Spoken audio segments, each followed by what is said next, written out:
bwana, umeona box hapa vipi kutoka pale sio kwenye usimamizi endelevu na uhakika wa rasilimali maji bonde la maji la Wami Ruvu Morogoro hapa, sio tunaelekea kwenye wiki ya maji kitaifa, na sisi kauli mbiu yetu ni ile ile kwamba zaidi na zaidi, 70% dunia yetu ni maji na 70% mili yetu ni maji. Hii inathibitisha maji ndo kila kitu na maji ndo maisha yetu. Kifupi, bila maji duniani haponi mtu. Yes, maji ni uhai kwa viumbe na mimea, bila maji hatutoboi.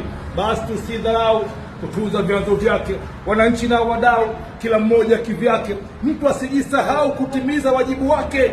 Ndio maana serikali kupitia wizara ilishatangaza sera kutunza mazingira, rasilimali maji kuilinda, hakuna mjadala, kwani umuhimu wake duniani hauna mbadala.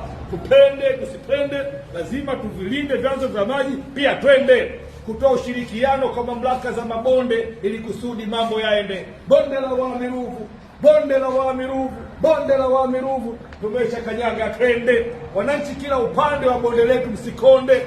Kuhusu swala la maji, tunawahakikishia usawa kwenye ugawaji wa maji. Mamlaka za miji, majiji, majumbani, makazini, maofisini, mashambani, popote kwenye uhitaji, sisi tunagawa maji. Kwa mamlaka za maji nazo zigawe kwa mlaji wa maji, au vipi? Wiki ya maji kitaifa Morogoro, sio yani? Karibu Morogoro. Hui.